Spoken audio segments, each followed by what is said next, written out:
अस्सलामु अलैकुम वरहमत उल्लाह वबरकातुहू। एक और रमजान का महीना हमें मिल गया है, इस पर अल्लाह का शुक्र अदा कीजिए। जितना अल्लाह का इस निअमत पर शुक्र अदा कर सकते हो कीजिए कि अल्लाह ताला ने हम जैसे गुनाहगारों को अपने फजलो करम से एक और महीना रमजान का अता फरमा दिया। और 5 कामों को करने की आज से ही नीयत कर लें आप, जिन्होंने अभी तक नीयत नहीं की, क्योंकि हमारी अभी भी कुछ बहनें, कुछ औरतें, कुछ भाई ऐसे हैं जो अभी तक इन 5 कामों की पाबंदी नहीं कर रहे हैं। तो आइए मैं आपको वो 5 काम बताता हूँ। वो 5 काम कौन कौन से हैं जिनकी मुझे भी और आपको भी पाबंदी करनी है। नंबर 1, तरावीह की पाबंदी, यानी तरावीह नहीं छोड़नी है। और हमारे घरों में हमारी कुछ माएँ और बहनें ऐसी हैं जो पूरे दिन काम में लगी रहती हैं, और काम में लगने की वजह से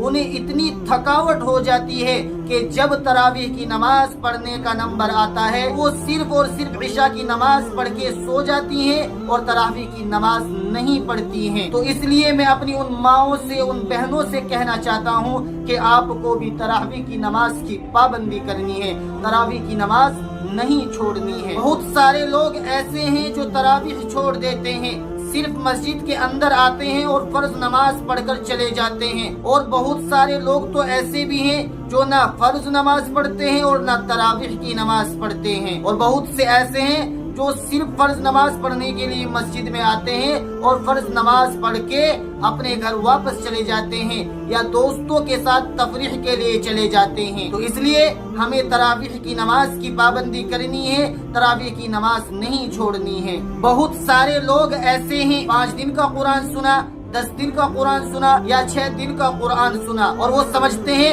कि हमने तो एक कुरान मुकम्मल सुन लिया, अब हमें तरावीह की नमाज पढ़ने की जरूरत नहीं है, बाकी दिन गायब। नहीं मेरे दोस्तों, हमें ऐसा नहीं करना है। तरावीह ये पूरे रमजान पढ़ने की इबादत है, पूरे रमजान करने की इबादत है। इसलिए नंबर 1 इरादा ये करें कि रमजान के पूरे महीने 20 रकात तरावीह इशा की नमाज के बाद हम पढ़ेंगे, क्योंकि तरावीह सुन्नते मुअक्कदा है। तो नंबर 1 आपको ये करना है कि तरावीह की पाबंदी करनी है। नंबर 2, रोजा रखना है, रोजे की मुकम्मल तौर पर पाबंदी करनी है। हमें एक भी रोजा नहीं छोड़ना है, क्योंकि रमजान के रोजे मुसलमानों पर फर्ज हैं। बाज लोग तो पहले से ही सोच कर बैठे होते हैं कि मैं तो इस रमजान के महीने में सिर्फ 6 रोजे रखूंगा या 8 रोजे रखूंगा, या सिर्फ जुमेरात का या जुमे का रोजा रखूंगा, या सिर्फ चांद रात का रोजा रखूंगा, या मेहनत मजदूरी की वजह से या कारोबार की वजह से या फुला काम की वजह से। रमजान का एक रोजा छोड़ने का इतना बड़ा गुनाह है, अगर आप पूरी जिंदगी भी रोजे रखो ना तब भी रमजान के एक रोजे के सवाब को नहीं पा सकते आप। और रमजान का जो रोजा है उसका छोड़ने का इतना बड़ा गुनाह है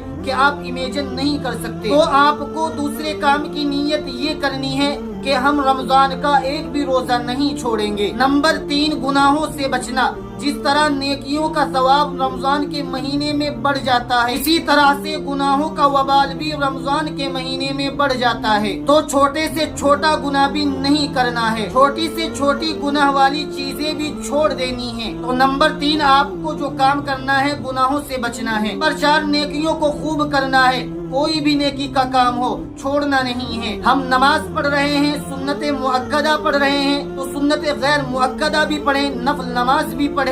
एक भी नफल नमाज न छोड़े आप रमजान के महीने में, क्योंकि रमजान के महीने में फर्ज नमाज का सवाब 70 फर्जों के बराबर और नफल नमाज का सवाब फर्ज नमाज के बराबर हो जाता है। तो इसलिए आपको नेकी का काम खूब करना है, चाहे कोई भी नेकी हो। नंबर 5, कुरान करीम की आपको खूब तिलावत करनी है। रमजान के महीने के साथ कुरान मजीद को जो है ना बड़ी खास मुनासबत है, खास ताल्लुक है रमजान के महीने के साथ। तो कुरान मजीद की खूब तिलावत कीजिए, सुबह शाम 24 घंटे में जब भी आपको मौका मिल रहा है कुरान मजीद की खूब तिलावत करो। तो नंबर 5 आपको कुरान मजीद की खूब तिलावत करनी है। तो जिन्होंने अभी तक इन 5 कामों को करने की नीयत नहीं की, तो इन 5 कामों को करने की अभी से सच्ची पक्की नीयत कर लो। जिसने भी ये 5 काम कर लिए रमजान के महीने में और इनको करने की नीयत कर ली, इंशाअल्लाह رمضان کے مہینے میں ملنے والی مغفرتیں، رحمتیں، بخششیں، برکتیں ہماری جھولی میں پکی آنے والی ہیں انشاءاللہ۔ مجھے امید ہے آپ کو یہ تمام باتیں اچھے طریقے سے سمجھ میں آ گئی ہوں گی۔ اس ویڈیو کلپ کو شیئر کریں، دوسروں تک پہنچائیں اور مجھے اپنی دعاؤں میں ضرور یاد رکھیے گا اور اس پوری امت مسلمہ کے لیے خیر کی دعا کیجیے گا۔ السلام علیکم ورحمۃ اللہ وبرکاتہ۔